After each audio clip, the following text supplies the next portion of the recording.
Alhamdulillahi Rabbil Alamin.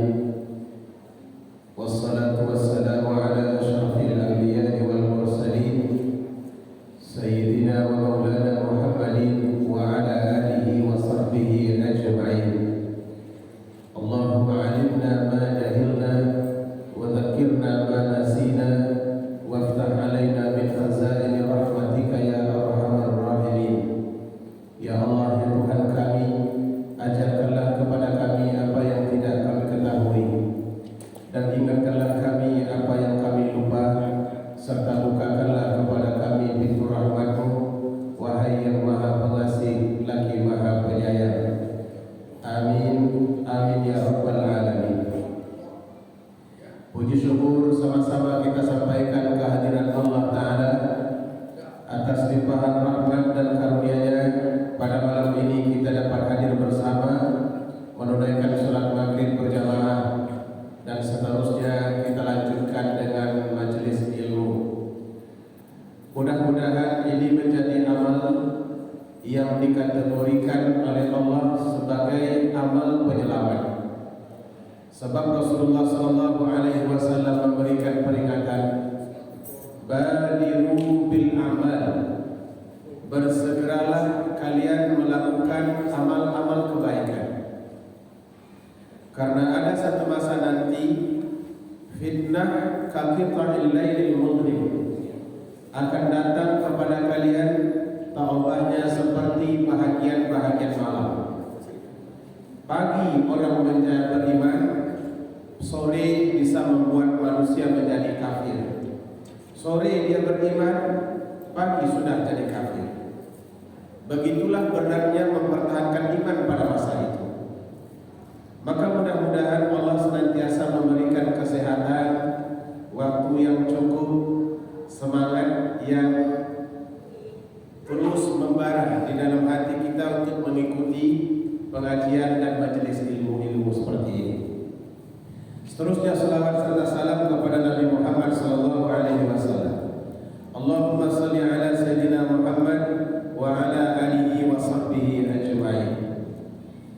Bapak Ibu sekalian yang Allah muliakan, kajian kita berkaitan dengan apa yang menyelamatkan kita kelak dari huru-hara dan kesulitan kiamat. Tentang huru-hara ini banyak Allah sebutkan di dalam Al-Quran. Artinya tidak bisa kita ragukan, sebab ia bukan cerita dongeng yang biasanya disampaikan manusia, tapi Allah menegaskan itu berulang kali di dalam Al-Quran. Sebagai contoh, di dalam surah Al-Qari'ah kata Allah, Al-Qari'ah mal Qari'ah wa ma adraka mal Qari'ah yauma yakunun nas kal farashi mabthuth.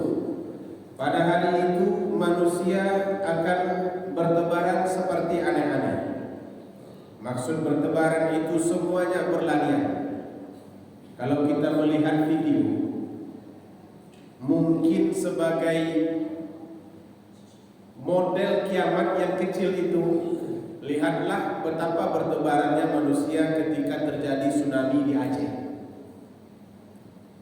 Orang berlari semuanya ke tempat yang mungkin bisa menyelamatkan. Maka mereka tidak tahu arah kemana mau dituju, persis seperti aneh-aneh yang bertebaran. Kemudian lagi kata Allah, wa takunul jibal kal ihnil manfush.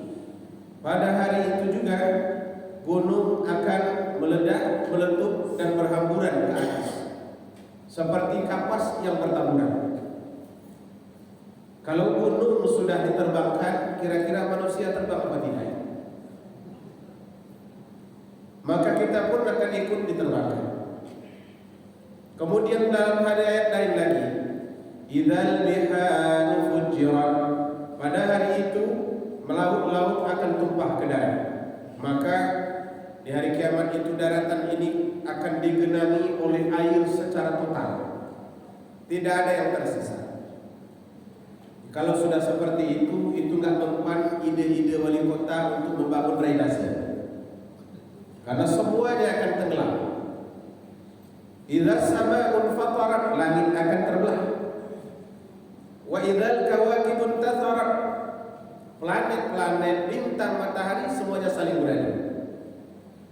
Lalu manusia akan berada di dalam situasi di mana seperti yang diceritakan Rasulullah dalam sebuah hadis yang diriwayatkan oleh Imam Muslim. Seorang sahabat bernama Miqdad bin Aswad, beliau menceritakan, aku pernah mendengar Rasulullah SAW berkata, kata Nabi, didekatkan matahari dengan makhluk pada hari kiamat hingga jarak matahari dengan mereka ukuran mil. Kalau mil itu berapa kilo? 1,8 kilo. Sekarang matahari berapa jaraknya dari bumi? Mungkin kita sebutlah miliaran kilo. Miliaran kilo itu kalau kita berada di tengah lapang tanpa ada penaung sama sekali, itu bisa membuat kita gosong. Karena itu orang Riau itu cenderung lebih gelap kulitnya daripada orang Sunda. Karena di Sunda penaungnya banyak, orang Riau tidak. Di atas minyak, di bawah minyak, dan orang-orangnya juga berminyak. Maka kemanapun kita pergi katanya kaya. Tapi ternyata minyak itu membuat suasananya panas. Itu miliaran kilometer. Kira-kira kalau 1,8 kilo, apa dampaknya kepada yang berada di bawah? Lalu kemudian Sulaiman bin Amir, seorang sahabat yang lain atau perawi hadis ini berkata, aku tidak tahu, kata beliau, apa yang dimaksud oleh Miqdad bin Aswad dengan mil yang disebutkan tadi. Apakah jarak atau ukuran kayu siwak? Maka dulu pernah kita dengar katanya matahari itu sejengkal di atas kepala. Itu dari mana munculnya itu? Dari hadis ini. Karena ukuran kayu siwak itu biasanya pendek. Semua kita paham pastinya dengan siwak yang digosokkan ke gigi. Kadang-kadang kita melihat ada jemaah-jemaah kita sebelum sholat digosoknya giginya pakai kayu itu. Kalau ditanya boleh itu Ustaz, sunnah. Laula an asyqa ala ummati la amartuhum bisiwaki 'inda kulli shalah. Kalaulah tidak berat bagi umatku, aku perintahkan ia bersiwak setiap kali akan sholat. Maka menggosok gigi sebelum sholat itu sunnah hukumnya. Cuma apakah ketika mau berdiri atau boleh di rumah, itu lain cerita. Yang penting sebelum sholat. Karena tujuannya ibu bapak supaya mulut kita tidak berbau. Karena kalau berbau mengganggu orang yang ikut sholat. Kadang-kadang kan makanan kita makanan berbau. Orang Arab itu kalau makan konsumsi bawangnya itu tinggi. Mereka makan bawang itu biasanya bawang besar. Jadi mereka gigit roti, gigit bawang itu biasa. Karena itu nafas itu bau. Nah di tempat kita bawang memang tidak terbiasa. Biasanya yang serupa dengan bawang baunya apa? Jengkol, petai, durian. Kalau jengkol dan petai tidak mengandung gas, jadi kita nggak sedawa setelah itu. Tapi durian dimakan di rumah, ditumpahkan di masjid bau. Itu kalau sudah sendawa, mengalir baunya itu sampai ke jemaah paling ujung. Nah mereka itu biasanya makan bawang seperti itu. Maka menghilangkan bau itu sunnah hukumnya. Caranya pakai kayu siwak. Kan bawa gosok gigi tak mungkin. Karena bawa gosok gigi mesti dibawa pula nanti pasta giginya. Nah ternyata di dalam Islam menggunakan kayu siwak itu dulu dianjurkan Rasulullah SAW. Maka kemudian Nabi berkata, saking dekatnya matahari kepada manusia, maka manusia pada saat itu akan dibanjiri oleh keringatnya sesuai dengan kadar amalan mereka masing-masing. Ada orang yang banjir keringat sampai di lehernya karena begitu lamanya berdiri. Ada orang yang banjir keringat hingga pinggang, dan ada juga yang sampai selutut. Sampai akhir dari hadis ini diceritakan tahap-tahap seperti itu, sebagaimana diriwayatkan oleh Imam Muslim. Nah, inilah kondisi dari kiamat itu, ibu bapak, yang mau tidak mau, setuju atau tidak. Kalau kita mengatakan kita beriman dan percaya kiamat itu ada, maka kita tidak punya pilihan kecuali harus mempersiapkan diri. Kecuali kalau kita tak percaya. Kalau tak percaya tidak apa-apa, maka tak perlu mempersiapkan. Tapi kalau kita masih percaya, maka pilihannya mempersiapkan diri. Nah, pertanyaannya apa yang akan membuat kita lebih nyaman di situ dan tenang serta mendapatkan kemudahan-kemudahan di saat manusia semuanya mengalami kesulitan? Yang pertama, ini disebutkan dalam hadis Rasulullah SAW. Apabila kita di dalam hidup sering melepaskan orang lain dari kesulitan, maka Allah menjanjikan kita juga akan dilepaskan dari kesulitan-kesulitan kiamat. Ada orang umpamanya sulit hidupnya, tidak bisa sekolah anaknya, lalu kita sekolahkan anaknya sehingga dia menjadi lebih mudah. Allah akan lepaskan kita dari huru-hara kiamat. Ada orang yang dikejar-kejar oleh hutang. Sekarang ini kan banyak orang berhutang, karena kemudahan berhutang itu juga semakin hari itu semakin fleksibel. Dulu mau minjam prosesnya lama, ibu bapak. Sekarang masuk ke handphone kita, tidak perlu ribet, hanya dalam waktu 15 menit maka permohonan Anda cair, katanya begitu. Dan itu dipampangkan di setiap persimpangan jalan. Maka orang sekarang menggunakan fasilitas itu.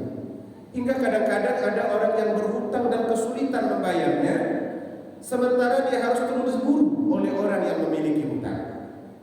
Maka melepaskan ia dari kesulitan-kesulitan seperti itu akan menyebabkan hamba dibebaskan oleh Allah nanti dari kesulitan-kesulitan kiamat. Kata Nabi, man nafasa an mu'min kurbatan min kurabid dunya. Siapa saja yang melepaskan orang mukmin dari kesulitan-kesulitan dunia, nafasallahu anhu kurbatan min kurabi yaumal qiyamah, maka Allah akan lepaskan ia dari kesulitan-kesulitan di hari kiamat. Saya pernah dulu mendapat informasi dari Babinsa di sekitar jalan Cipta Karya, kalau tidak salah. Kalau Babinsa itu tentara, Pak, ya. Kalau polisi, Babin Kantipmas, dua-duanya. Katanya ada seorang ibu, agak jauh memang masuk sedikit. Dia hidup dalam kondisi yang sangat berat. Maka disampaikannya ke saya pada waktu itu. Setelah itu saya datang ke sana bersama pegawai Basnas untuk melihat kondisi yang disebutkan oleh masyarakat ini seperti apa. Ternyata benar. Beliau tinggal di belakang rumah orang. Dibuatkan sebuah gubuk. Gubuk itu terbuat dari kayu-kayu bulan. Jadi bukan dinding papan. Kalau dinding papan itu menyengaja itu, berarti ada modalnya. Ini tidak, kayu bulan itu yang disusun secara bersilang sehingga menghalangi pandangan mata sampai ke dalam. Atapnya memang seng, tetapi hanya beberapa lembar. Lebar pondoknya itu 2 kali 2 meter mungkin, kalau tidak kurang pula dari itu. Tidak ada lantainya, lantainya cuma tanah. Dan ada kucing 2 ekor kuat. Sampai saya di situ saya kasih lihat, masya Allah, ada orang seperti ini hidup di kota Pekanbaru, yang katanya termasuk kota yang paling banyak membazirkan makanan di Indonesia. Lalu saya tanya beliau, ibu kenapa tinggal di tempat ini? Apakah ibu tidak punya anak? Katanya saya punya anak 1 orang, laki-laki. Lalu kenapa ibu tidak ikut saja dengan beliau? anak saya itu sekulitipa. Kalau saya ikut nanti dengan beliau, saya takut memberatkan anak saya. Lalu bagaimana makan ibu? Saya menanam ubi di depan ini, katanya. Alhamdulillah, pemilik tanah pun membolehkan dia menanam ubi kayu. Ubi kayu itulah yang dimakan ibu. Beras kadang-kadang ada, kadang-kadang tidak. Saya tanya beliau, kampung mana? Dijawabnya, Kampar. Baru kali itu saya dengar orang Kampar sebenarnya itu. Terkejut pula saya. Yang datang orang Kampar, yang ngaku pula orang Kampar. Orang kampung saya. Nah, hal-hal seperti ini sebenarnya adalah lahan bagi kita. Bagi orang-orang yang ingin menyelamatkan diri dari huru hara kiamat nanti. Begitu banyak orang-orang yang di dalam perjalanan di jalan itu juga bisa kita jadikan sebagai lahan untuk menyelamatkan kita kelak di hari akhirat. Satu malam saya selesai ada acara waktu itu di rumah gubernur, saya tidak ingat rapat apa. Lalu kemudian pulang jam 11 lebih. Hujan sudah mulai turun rintik-rintik dari maghrib dan kemudian semakin lama semakin deras. Tapi di bawah flyover di depan Gramedia itu masih ada seorang ibu tua dan ada seorang anak kecil yang tidur memeluk lutut. Ibu itu masih menjual tisu. Saya sebetulnya berharap tidak berhenti di situ. Kalau bisa lampu itu hijau saja. Jadi saya terus dan nggak perlu melihat anak itu. Karena mobil saya ada mereknya kecil itu, Basnas Provinsi Riau. Harapan saya begitu sampai lampu hijau begitu, jadi saya nggak perlu berhenti. Tapi tidak dikabulkan, ternyata lampu merah pula. Itulah kerja ibu itu, melihat-lihat dan membaca merek mobil itu, Basnas Provinsi. Ditengok-tengoknya ke dalam, nampaklah saya. Dan ada anak kecil itu yang membuat saya begitu ternyuh. Akhirnya dicari-carilah apa kira-kira yang bisa diberi ini. Diraba dompet, ternyata dompet tidak ada di kantong. Rupanya sudah diamankan orang rumah. Karena di antara kelebihan ibu-ibu ini, dia sangat efektif untuk mengamankan dompet-dompet suami. Apalagi kalau isinya sedang banyak. Jadi tertinggal. Nah biasanya kalau ada uang tertentu saya selipkan di atas, itu untuk memudahkan. Ada di situ 3 amplop. Saya lihat kosong pula semuanya. Rupanya juga sudah diamankan. Akhirnya saya pun pulang ibu bapak. Sampai di rumah saya bangunkan istri. Umi sudah makan malam ini? Belum. Ayo kita keluar. Dalam hati sudah saya sampaikan, sebenarnya kita keluar ini bukan cari makan. Tapi ada anak-anak tadi yang duduk di bawah flyover, dia tidur memeluk lutut. Ini jam 11:30 malam. Ayah ingin tahu itu anak siapa itu. Sampai di situ saya parkir mobil dekat PSI sekarang. Saya pakai topi pet, pakai masker. Duduklah saya di trotoar bersama ibunya jual tisu itu. Rupanya beliau ini masih punya suami, tapi suaminya kena katarak matanya. Dulu sopir truk, setelah kena katarak nggak bisa lagi dia nyetir, bahkan jalan pun susah. Lalu anak ini saya tanya, apakah ini anak atau cucu? Ini cucu pak. Ibunya masih ada? Masih. Ayahnya? Itulah pak, sudah lama ayahnya menghilang. Ada pula model ayah itu sekarang suka menghilang. Inilah perangai, mungkin sejak lagu Bang Thayyib keluar, banyak laki-laki yang mencontoh itu. Ibunya kerjanya ngosok di rumah orang dan kemudian buru cuci. Lalu saya sampaikan, boleh ibu menjual ini sejak kapan ini? Tisu ini sejak jam 9 tadi saya berdiri di sini, katanya sudah 2 jam menawarkan tisu itu kepada orang yang lewat. Enggak ada yang beli. Apakah ada orang yang memang betul-betul pakai tisu? Banyak mobil yang lewat. Biasanya dalam mobil itu ada tisu itu. Tapi kenapa tidak ada yang beli? dalam hati begitu berat membantu orang lain. Kalau saya beli semua tisu itu, ibu mau pulang? Mau katanya. Kalau begitu bungkuskan. Saya beli semuanya. Setelah dibungkuskannya dan diberikannya ke saya kembalikan tisunya. Ibu bawa saja pulang. Ini ada uang zakat dengan saya. Nah, baru di situ mengaku saya ini ketua Basnas Provinsi Riau. Kalau tadi tak berani, sebab duit tak ada. Ini uang zakat, bukan zakat saya, ini zakat umat Islam. Silakan ibu pulang, jangan lagi berjualan. Sudah jam 11:30 malam begini, hari hujan pula. Akhirnya dibungkusnya dan diajaknya cucunya yang tadi tidur.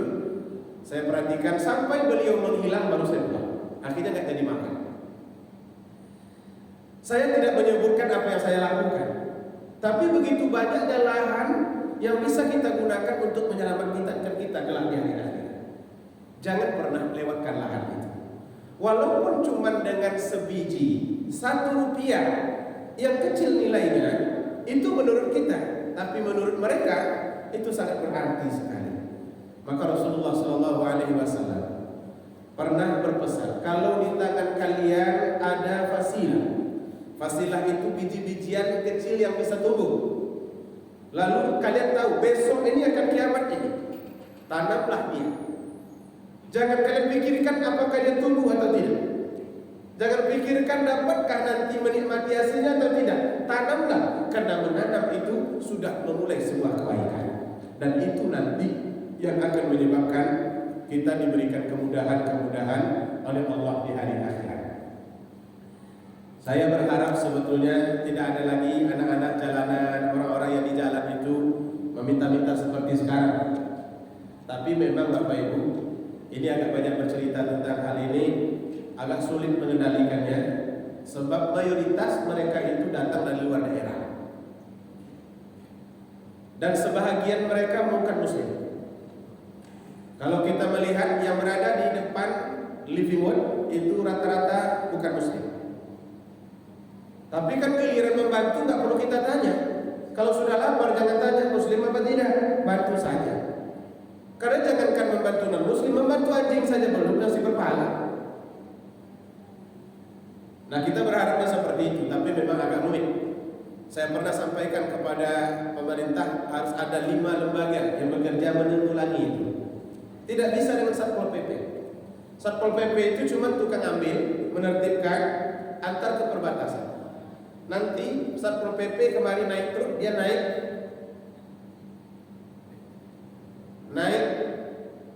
travel. Jadi lebih cepat sampai dia daripada Satpol PP. Satpol PP naik truk sehingga pulang dulu di Satya Cuiman. Nah, ini yang menjadi lahan-lahan yang mesti kita gunakan selagi kita masih punya kesempatan. Ini kan rata-rata yang hadir di dalam ini boleh dikatakan sudah pada pensiun. Tugas-tugas sudah selesai. Hidup sudah seolah-olah ini sudah terbuat semuanya. Tinggal kita menikmati hasil dari sebahagian hasil itu.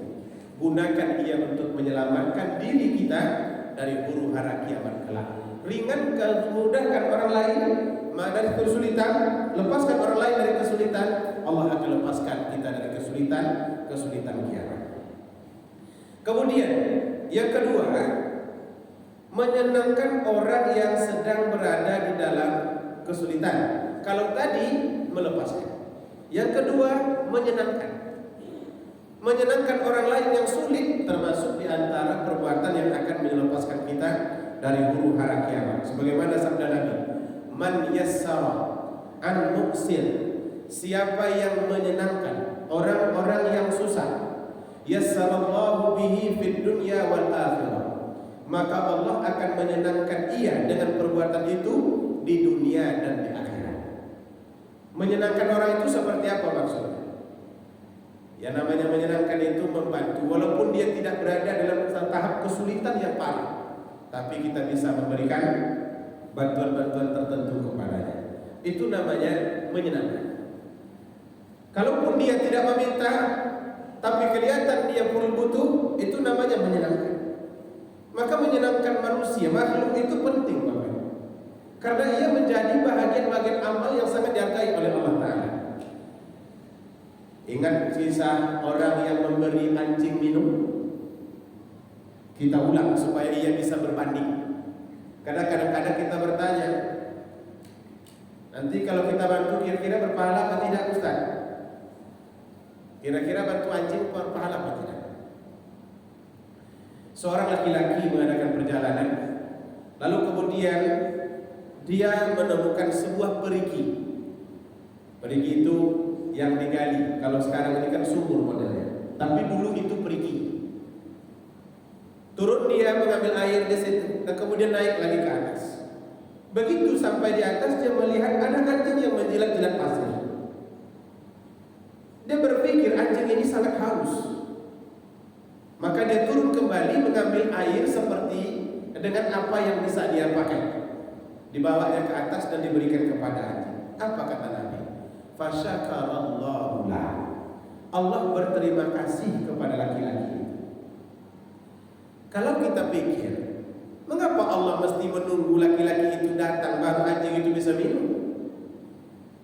Apa Allah tidak bisa menurunkan hujan dari langit? Bisa, Bapak Ibu. Jangankan hujan, badai pun bisa. Lalu kenapa mesti tunggu pula laki-laki itu dulu sampai anjing ini bisa minum? Kisah ini cuma ingin memberikan pengertian kepada kita bahwa sebuah perbuatan baik, jangankan kepada manusia, kepada hewan najis pun, kalau ia sedang terdesak, melepaskan ia merupakan perbuatan baik yang bernilai di sisi Allah Subhanahu wa Ta'ala. Maka kalau datang kucing ke rumah kita, ya jangan diusir, kasih saja. Tidak banyak, sedikit. Kadang-kadang kan kucing liar banyak, minta dia ke rumah kita, kasih saja. Ada kalanya kita ini terlalu pelit untuk memberi itu. Belum lagi masuk usir. Mengapa mesti diusir? Dia melihat ada nikmat pada kita. Allah cenderungkan dia datang ke rumah kita. Lalu kemudian dia meminta, berikan sedikit dari apa yang kita miliki. Mudah-mudahan dengan itu nanti Allah Subhanahu wa Ta'ala akan melepaskan kita dari kesulitan yang lebih besar di hari akhirat. Kemudian yang ketiga, yang menyelamatkan kita dari huru hara kiamat, menutup aurat orang lain. Apa maksud aurat ini? Aib. Menutup aib orang lain. Sekarang ini ibu bapak, banyak orang yang suka membuka aib orang lain, yang sebenarnya lebih baik ditutupi. Tapi memang ada kalanya aib itu seolah-olah perlu pula dibuka. Nanti kita kasih contoh. Itu yang jual, apa yang kamu jual? ST? Apa itu? ST. Bahasa Jawanya apa ini? Udah habis ST-nya? Belum, masih ada. Apa katanya Pak? Jual sana, kemudian kalimatnya tidak bagus, menyebut dia goblok. Ya goblok itu kan bodoh. Kira-kira boleh nggak di-share ini kepada publik?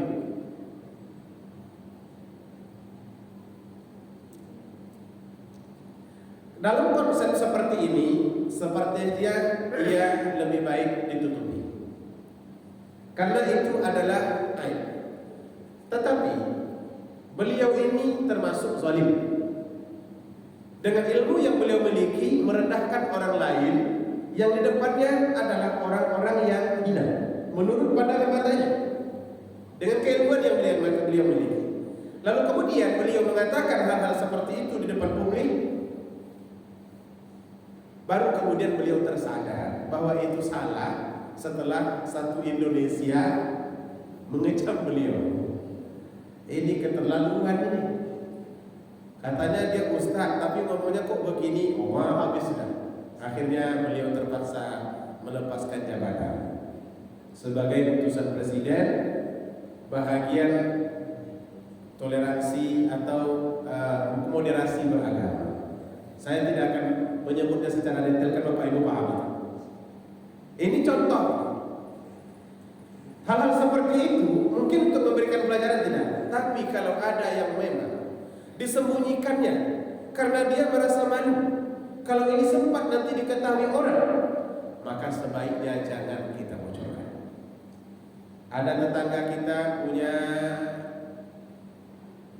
anak baru 3 bulan menikah, anaknya sudah lahir.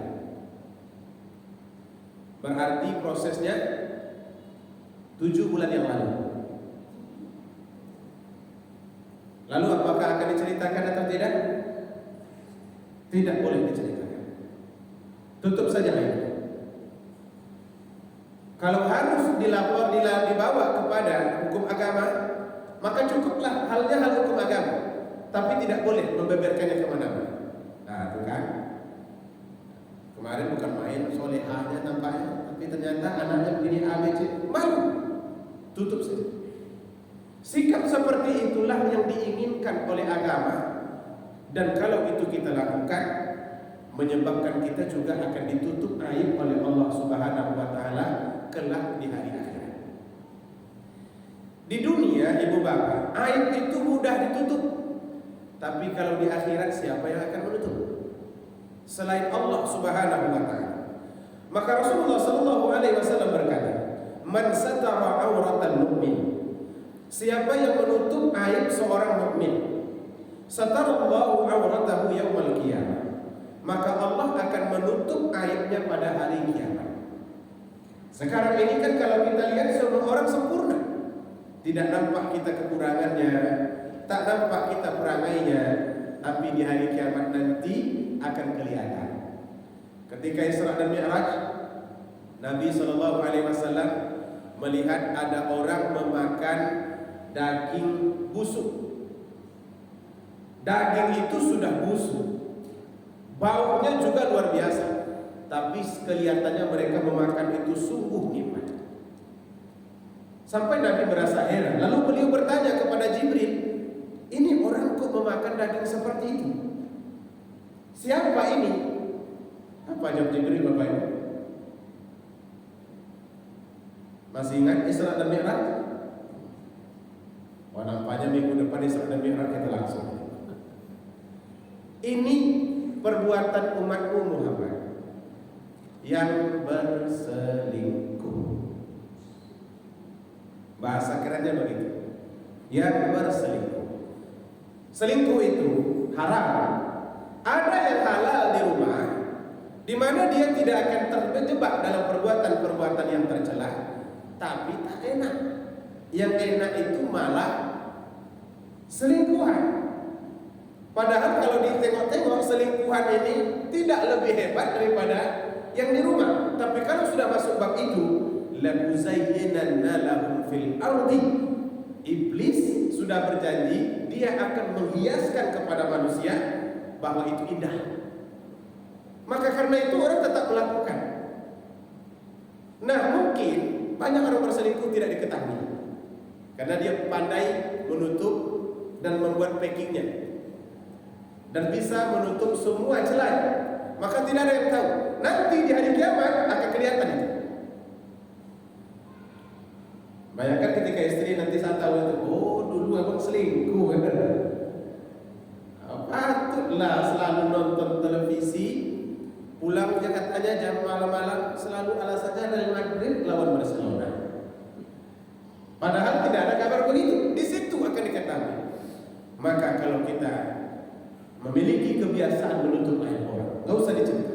Allah Subhanahu wa taala akan menutup aib kita kelak di hari akhirat. Kemudian seterusnya yang akan menyebabkan kita mendapat kemudahan di hari kiamat itu menuntut ilmu. Menuntut ilmu ini semuanya, termasuk menuntut ilmu-ilmu yang lain, apalagi ilmu agama. Kata Nabi sallallahu alaihi wasallam, "Man salaka tariqan yaltamisu fihi ilman." Siapa yang melalui satu jalan di mana dia mendapatkan ilmu, sahalallahu lahu tariqan ilal jannah, maka Allah akan mudahkan jalannya masuk ke surga. Saya gambarkan ibu bapak prosesnya berdasarkan urutan-urutan yang diceritakan dalam hadis. Kiamat terjadi, semua makhluk mati, lalu kemudian berbangkit, hidup lagi, dan setelah itu berkumpul di padang mahsyar. Setelah berada di padang mahsyar sekian lama, maka setiap orang nanti dipanggil dan diberikan catatan amalnya. Ada yang dapat dari sebelah kanan, ada pula yang dapat dari sebelah kiri. Setelah mendapat catatan amal, maka manusia akan melalui proses seterusnya, yaitu timbangan. Dalam surah Al-Waqi'ah tadi ada kalimat itu. Wal wasnu yawma idzinil haq, dan timbangan pada hari itu benar ada. Maka kita akan melalui proses timbangan. Setelah ditimbang, baru menyeberangi sirat. Baru seterusnya akan masuk ke dalam surga atau neraka. Ini kerumitan sampai ke surga itu luar biasa. Tapi orang-orang yang menuntut ilmu, Allah akan berikan kemudahan kepadanya. Sama seperti kita berjalan, ada orang rumit perjalanannya, ada pula orang dimudahkan oleh Allah. Berangkat kita dari Payakumbuh, terus informasinya di Tanjung Alai sedang ada buka tutup, kan begitu Pak?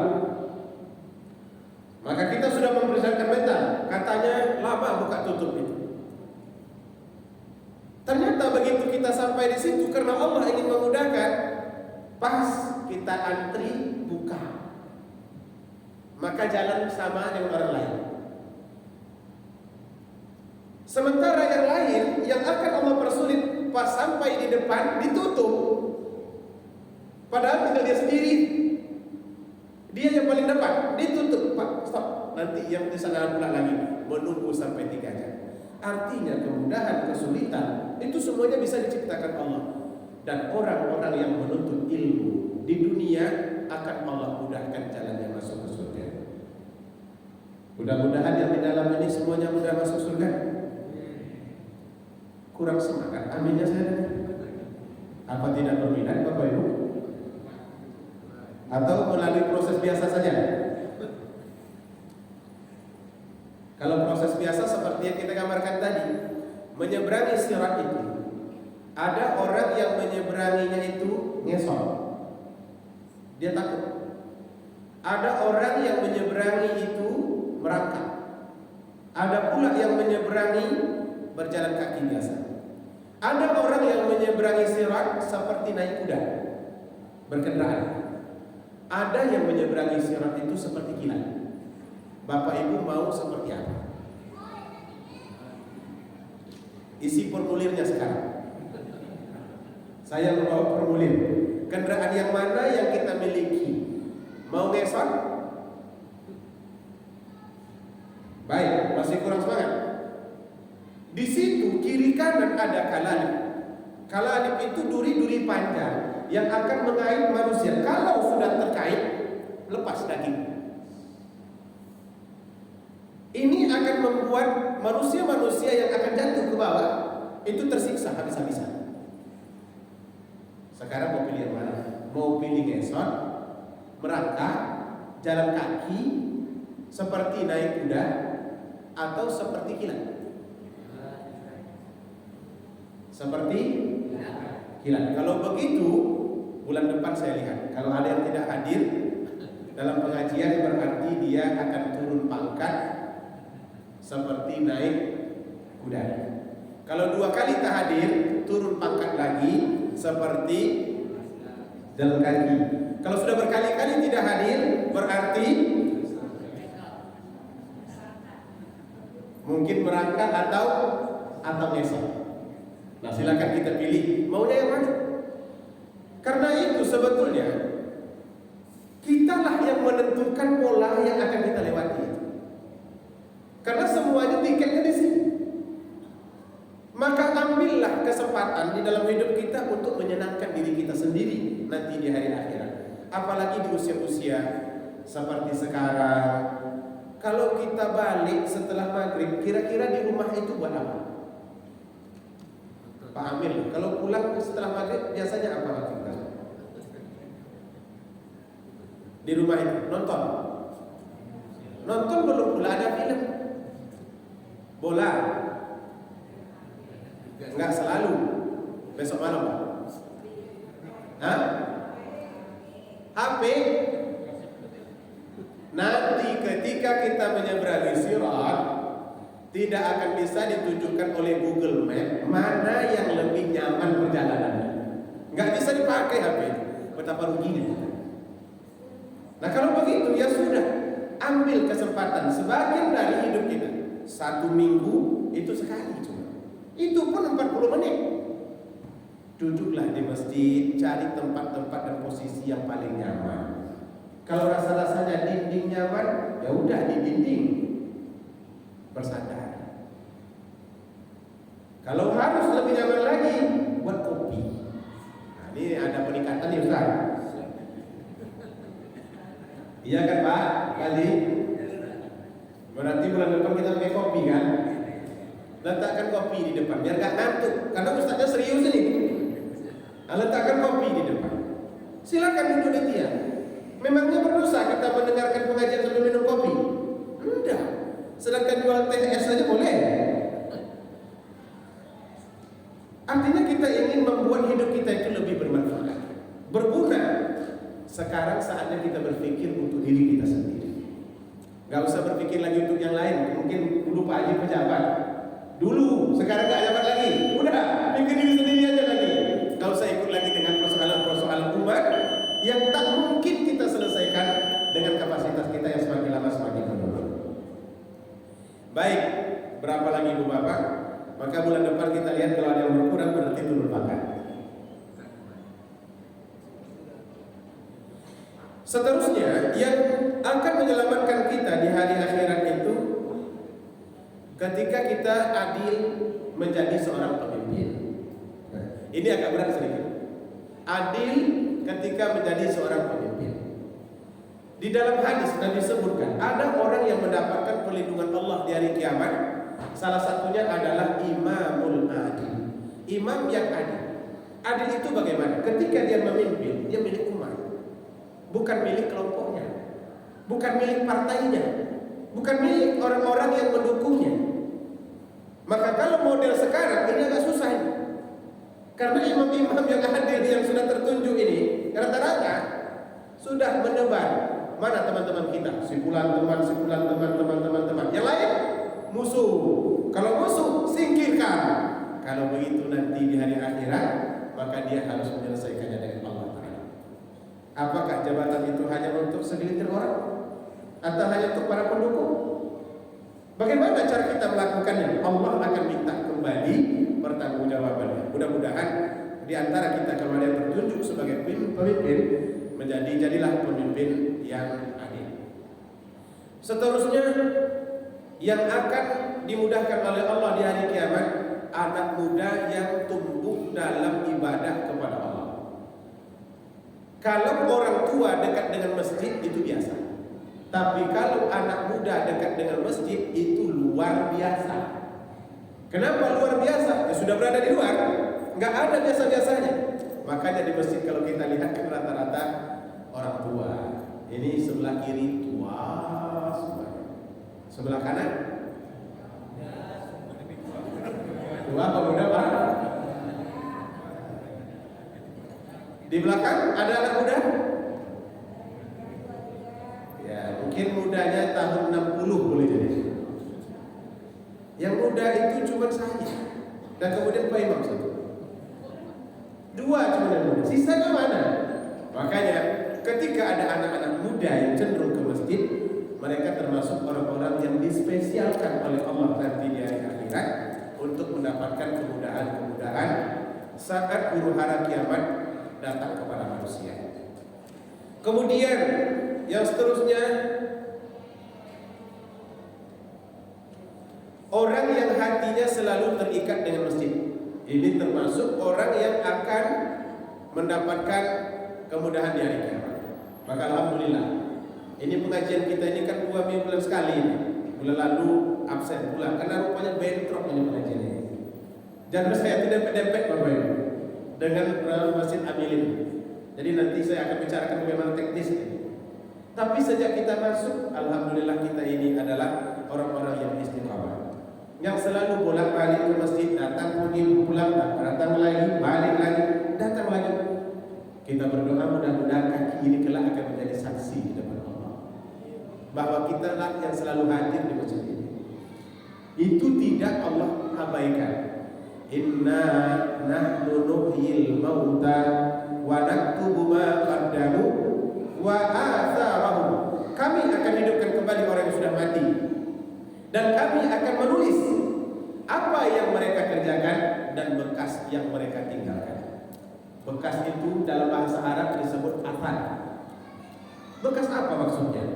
Termasuklah bekas telapak kaki yang kita tinggalkan saat kita berjalan menuju masjid, itu semuanya ditulis oleh Allah Subhanahu wa taala. Maka karena itu beruntung orang-orang yang rumahnya jauh dari masjid, karena langkahnya pasti banyak. Lalu kalau dekat bagaimana? Supaya banyak, perkecil langkahnya. Bisa Bapak? Diperkecil langkahnya. Tapi kami bawa kendaraan besar, apakah nanti ditulis juga? Kalau langkah ditulis oleh Allah, maka yang lain pasti Allah tulis juga, karena Allah itu Maha Adil. Kalau sekiranya bawa motor, boleh jadi perputaran rodanya, atau mungkin tetesan minyaknya. Kalau bawa mobil, rodanya yang Allah tulis. Maka kalau ada mobil di rumah kita yang besar, yang 24 roda itu, mobil apa namanya? Bawa ke masjid tronton, biarkan parkir kalau ada, tapi nanti orang sulit. Artinya, jadikanlah langkah kita itu sebagai penyelamat kita kelak di hari akhirat. Saya akan cepatkan karena waktu kita sudah hampir sudah habis. Kemudian yang akan menyelamatkan manusia dari huru hara kiamat seterusnya, saling sayang dan saling cinta karena Allah. Menyayangi karena Allah menyayangi, mencintai karena Allah mencintai. Kita sayang bukan karena dia pejabat, kita mencintai bukan karena dia berharta, tapi kita mencintainya dan menyayanginya karena Allah sayang kepadanya. Maka itu disebut dengan cinta karena Allah dan sayang karena Allah. Dia tidak punya apa-apa, bukan pula pejabat, tapi Allah sayang kepadanya. Menyayangi orang seperti ini, itu menyayangi karena Allah Subhanahu wa taala. Tapi kalau sayang cuma karena harta, lalu kemudian sayang karena jabatan, begitu jabatan hilang pula sayang. Tak lagi ada kontak-kontak, tidak lagi ada kalimat-kalimat yang dulu selalu muncul ketika kita masih saling menyayangi. Sayang seperti itu tidak dihendaki oleh Allah Ta'ala, karena itu namanya sayang yang tidak ikhlas. Seterusnya, menjaga diri dari perbuatan yang langsung saja. Membeli apa ini? Memperbanyak sedekah. Yang seterusnya dan yang terakhir, memperbanyak sedekah. Sedekah itu artinya membenarkan. Orang yang bersedekah, kenapa dia memberi? Karena dia yakin bahwa ini kelak akan dibalas oleh Allah. Karena itu setiap kali kita bersedekah, itu adalah simbol keimanan, bahwa kita yakin bahwa ini kelak dibalas oleh Allah Ta'ala. Maka semakin tinggi nilai keyakinan dalam bersedekah, semakin mudah bersedekah. Tapi kalau semakin sedikit, maka semakin sulit bersedekah. Itu yang Allah sebutkan di dalam Al-Quran. Wal-laili idza yansha, wan-nahari idza tajalla, wa ma khalaqa adh-dhakara wal-untha, inna sa'yakum lasyatta. Fa amma man a'ta wattaqa wa saddaqa bil husna, fasanuyassiruhu lil yusra. Adapun orang yang takwa dan selalu bersedekah serta meyakini sedekah itu kelak akan dibalas, Allah Subhanahu wa taala akan berikan balasan kepadanya dan memudahkan segala urusannya. Bapak Ibu yang Allah muliakan, mudah-mudahan Allah Subhanahu wa taala berikan kita kemudahan lepas dari huru-hara kesulitan-kesulitan di hari kiamat, karena nampaknya kita tidak punya pilihan kecuali mohon kepada Allah akan hal itu. Demikian mungkin yang dapat kita sampaikan pada kesempatan ini, dan saya mengharapkan mudah-mudahan kita semua selalu diberikan kesehatan agar hidup kita ini benar-benar dapat kita manfaatkan semaksimal mungkin. Kita tutup dengan membacakan Alhamdulillah ya Rabbil Alamin.